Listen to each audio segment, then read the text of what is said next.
semuanya, kenalin aku Jana Priliana dari NTP 57 bersama dengan teman saya Marsha Dinda Aurelia dari INTP 57 akan menemani kalian di podcast kali ini nih. Nah, mengenai temanya yaitu kulik dunia perkuliahan di Fapet IPB. Yeay! Nah, buat podcast kali ini, kita gak cuma berdua nih. Iya gak, J? Iya, bener banget. Kita ditemenin narasumber yang super duper keren banget nih. Udah kelihatan juga nih kakaknya. Siapa ya, Sya? Siapa nih, J? Oke, langsung aku kasih tahu aja ya. Kak Kinanti Beningsih dari THT 54. Halo Kak Bening. Halo, Kak. Halo, aku panggilnya Jihan nama Marsha aja ya? Iya, Iya, Kak. boleh Kak. Gimana kabarnya nih Kak? Alhamdulillah baik. Kalian gimana kabarnya? Alhamdulillah baik juga Kak. Baik juga, Kak. Alhamdulillah. Oke, sebelum kita lebih jauh lagi, mungkin Kak Bening boleh nih memperkenalkan diri lagi. Silakan, Kak Bening. Halo teman-teman, perkenalkan nama aku Kinanti Beningsih, biasa dipanggil Bening atau Kinanti. Aku alumni Fapet angkatan 54. Jadi aku udah alumni kemarin lulus wisuda itu Agustus 2021. Wih, salam kenal lagi ya Kak. Oh iya, karena podcast kali ini mengenai mengulik dunia perkuliahan di Fapet IPB, jadi aku sama Marsha mau kepo-kepo nih sama Kak Bening ya Kak Sa. Iya nih, Kak. Kalau boleh tahu, kesibukan Kakak sekarang apa aja nih, Kak? Boleh dong, Kak, diceritain. Oke, Kak, aku kalau ditanya kesibukan kadang agak malu juga ya. Karena kemarin kebetulan aku baru resign, jadi alhamdulillah aku sempat kerja dari bulan Agustus 2021 sampai Januari kemarin. Tapi kemarin Januari 2022 baru resign karena mau fokus daftar beasiswa untuk S2. Jadi sekarang lagi ngerjain paling kayak bisnis kecil-kecilan sama fokus untuk nyiapin dokumen dan lain-lain untuk S2. Wah, aku jadi penasaran nih, Kak. Kakak rencana lanjut S2 di mana, Kak? Insya Allah sebenarnya sampai sekarang aku masih fokusnya ke Korea aja sih gitu. Aku belum fokus ke negara lain, jadi masih fokusnya ke Korea. Wah, keren banget nih emang ya, Kak Beningnya, J. Iya, Sya, bener banget. Kayaknya kita harus niru Kak Bening nih kayaknya biar bisa dapet S2 juga kan, kayak gitu. Terus kayaknya kakaknya produktif banget gitu ya setiap harinya. Oke, kalau bicara soal perkuliahan ya Kak, kadang kita pas di awal-awal kita nentuin jurusan dulu kan, terus kayak pastinya ada ketertarikan gitu kan sama si jurusan itu. Nah, mungkin aku jadi kepo nih, Kak Bening dulu awal mulanya bisa jadi pilih Fapet sebagai tempat menuntut ilmu akhirnya sampai lulus sekarang itu gimana sih Kak? Boleh nih Kak diceritain. Oke, jadi menurut aku karena aku udah mau S2 juga kan, jadi aku udah mau milih jurusan lagi nih. Menurut aku waktu S1 dan mungkin untuk beberapa anak-anak SMA juga kali ya, ketika milih jurusan tuh kita dihadapkan sama dua pilihan, mau milih universitas atau mau milih jurusan.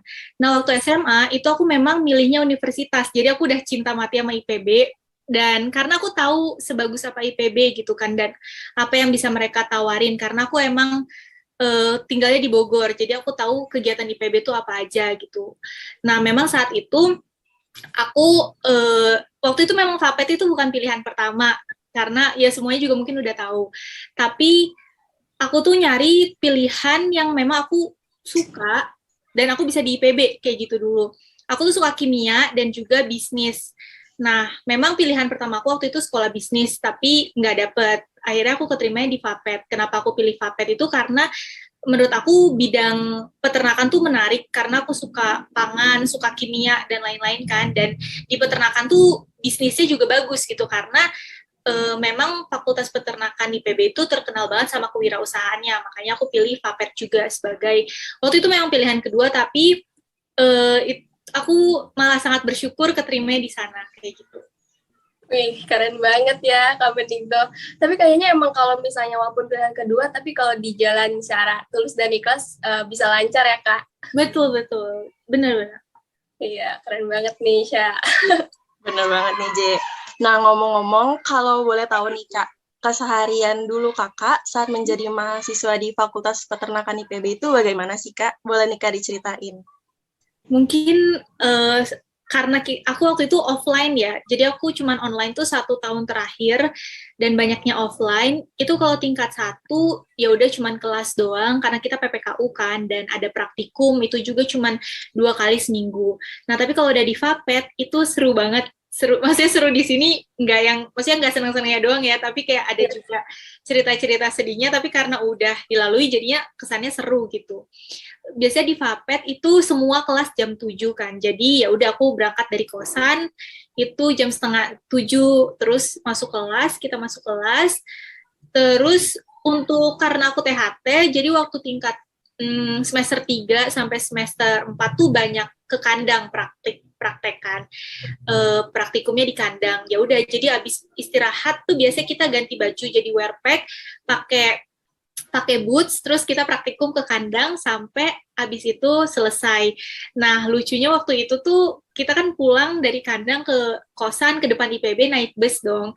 Dan kadang kalau misalnya kita masih pakai wear pack, abis main di kandang domba apalagi, itu tuh kasihan gitu loh teman-teman sebes, karena itu beneran bau. Beneran yang namanya ada melekat gitu bau dombanya gitu. Tapi mereka udah ngerti sih, jadi kayak lucu aja ceritanya gitu. Terus abis itu waktu semester 4 atau semester 5 ya, kita tuh ada piket kandang. Nah, piket kandang itu pokoknya sebelum masuk kuliah, sedangkan kuliah jam 7, artinya kayak minimal jam 6 tuh kita udah selesai.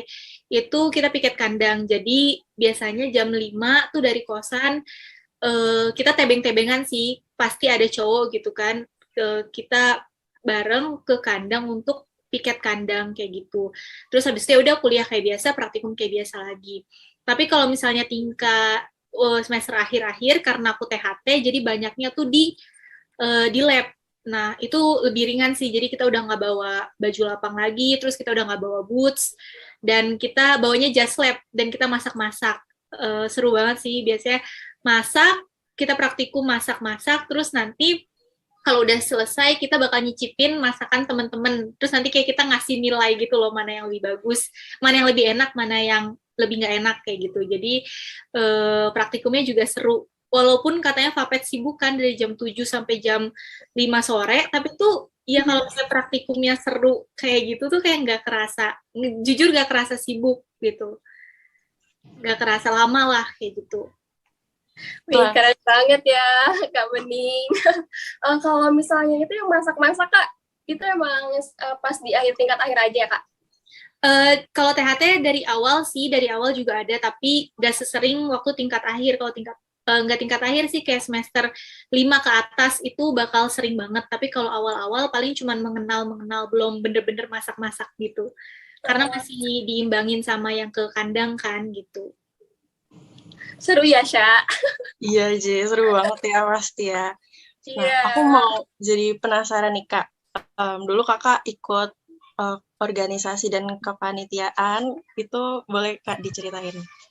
Oke, waktu itu ya aku ikut. Jadi tingkat 1 aku ikut AIESEC. AIESEC itu kan organisasi kepemudaan internasional ya. Jadi tarafnya memang internasional dan kita fokus ke volunteering, ke kesejahteraan masyarakat lah yang berdasarkan Sustainable Development Goals itu. Jadi memang dikit sekali menyentuh dunia peternakan gitu kan. Tapi di sana aku senengnya karena kita selalu dapat teman-teman internasional, dan waktu itu dari AIESEC itu aku volunteer ke Turki. Itu waktu tingkat 1. Itu puncaknya sih. Nah, terus habis itu udah aku tingkat 2 aku nggak terusin AIESEC karena aku ngerasa aku mau menggali lebih dalam dunia peternakan. Jadi aku harus organisasi di Fapet juga, di Fakultas Peternakan. Akhirnya aku ikut Himaproter, Himpunan Mahasiswa Produksi Ternak. Dan aku agak shock sih, karena aku kan emang jarang ya ke kandang-kandang kayak gitu, dan peternakan tuh bener-bener a whole new world untuk aku. Jadi agak struggling waktu itu di organisasi tersebut. Strugglingnya tuh karena waktu itu ada magang, jadi kita harus magang ke peternakan rakyat di Sukabumi waktu itu, dan aku waktu itu kayak sempet sakit sih, kayak kaget juga, tapi maksudnya untuk teman-teman yang lagi kaget atau gimana itu wajar kok, tapi yang penting jangan nyerah kayak gitu. Terus tapi jadi senang setelah itu, ya udah aku dapet pengalaman di dunia peternakan lebih lagi. Dan di Himaproter tuh aku juga ngurusin studi banding sama Unpad. Waktu itu kita studi banding sama Fakultas Peternakan Unpad, dan magang yang aku ceritain itu tadi. Kayak gitu sih untuk organisasi di IPB, waktu di IPB. Wah, keren banget nih Kak Bening. Udah banyak pengalaman banget nih ya. Iya nih, pasti kayaknya kakaknya udah banyak pengalaman nih.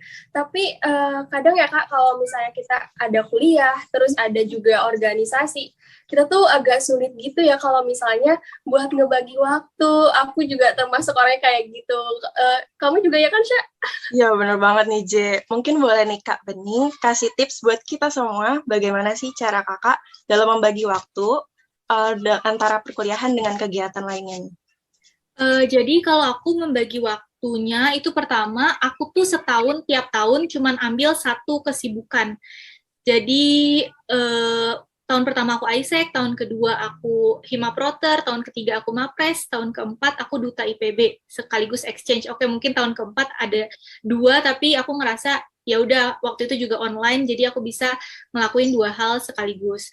Menurut aku, kalian mending tiap tahun tuh ambil cuma satu kewajiban gitu, karena kalau enggak yang ada kalian kebanyakan kebagi fokus dan kalian malah nggak dapet maksimal di apa yang kalian ambil itu di organisasi tersebut. Terus habis itu saran aku juga, biasanya kan tugas tuh laporan dan lain-lain kan, itu caranya supaya cepat ngerjainnya adalah kalian selalu merhatiin di kelas. Jadi ya udah kalian gak usah ngulang pelajaran apa-apa di rumah. Jadi kalau misalnya kalian ada tugas tuh kalian nggak sempat bingung cara ngerjainnya, tinggal kerjain aja. Terus kalau misalnya ada laporan itu tuh kalian nggak usah terlalu sempurna, maksudnya kayak ya udah dapus disuruh 10, ya udah 10 aja gitu. Oke lah kalau misalnya memang kalian masih butuh 12, 15, tapi ada kan beberapa orang-orang yang kayak 20 gitu. Maksudnya ya menurut aku nggak usah terlalu kayak gitu, nggak apa-apa gitu. Karena kan kalian harus bagi waktu juga.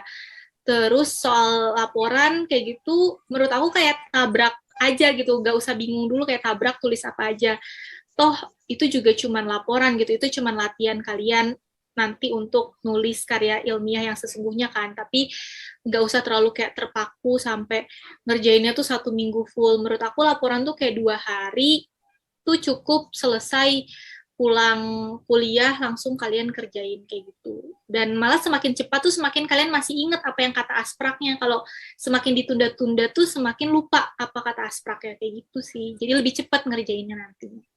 Ya sih, bener banget Kak. Ya, itu kayaknya tips yang benar-benar perlu ditanemin ya, karena kadang kalau misalnya kita malah fokus ke 2 atau 3 kegiatan dalam 1 tahun tuh malah terbagi-bagi, jadinya malah nggak fokus gitu loh.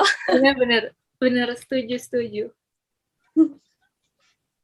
Nah, ngomong-ngomong nih Kak, ada gak sih Kak pengalaman yang paling berkesan bagi Kakak selama menjadi mahasiswa di FAPET? Boleh nih Kak diceritain. Menurut aku paling berkesan banyak banget sih, walaupun mungkin waktu aku ngejalaninnya aku nggak seneng kali ya, tapi setelah diingat-ingat sekarang udah lulus itu tuh kayak berkesan juga. Mungkin yang paling itu karena aku THT, sebenarnya semua jurusan sih, kita tuh tiap akhir semester, tiap liburan tuh field trip. Jadi waktu itu kita field trip ke Sukabumi, itu tingkat 2, semester 4 ke 5, terus abis itu kita field trip ke Jogja dan Semarang kalau nggak salah. Itu sekelasan kita visit industri hasil ternak kayak waktu itu aku lupa. Tapi waktu itu pokoknya kayak perusahaan nugget dan juga Yakult yang aku ingat di Sukabumi, Yakult kayak gitu. Dan itu seru banget karena sama teman-teman sekelas, dan di sana walaupun mungkin awalnya ngerasa nggak begitu cocok awalnya sama jurusannya, tapi karena ada field trip itu jadi lebih kayak, oh aku tahu nih abis lulus mau kerja di mana, mau nekunin bidang apa kayak gitu. Berarti seru banget ya Kak masuk pelatihan. Seru banget, dan sama teman-teman sekelas naik bus kan ya, gimana sih kayak anak SMA lagi gitu. Iya, seru banget sih itu. Oke, Mungkin ini ya Kak, kami dari Masiter mau ngucapin terima kasih banyak telah menghadiri podcast dari Masiter ini. Ya Nika, makasih juga atas ilmu, pengalaman, dan cerita kakak yang sangat bermanfaat nih bagi kita semua. Iya, makasih banyak ya Kak. Oh iya Kak, sebentar ada kenang-kenangan sedikit sih, tapi berupa sertifikat. Semoga dapat diterima ya Kak. Ya, makasih teman-teman panitia. Iya, makasih banyak Kak. Sehat selalu ya Kak. Iya, kalian juga aku juga mau ngucapin makasih udah diundang. Oke, teman-teman yang sudah mendengarkan juga terima kasih banyak. Semoga podcast ini bisa memberikan banyak manfaat bagi kita semua. Aku Jihan. Dan aku Marsha, pamit undur diri. Sampai jumpa di podcast berikutnya. Dadah! Dadah!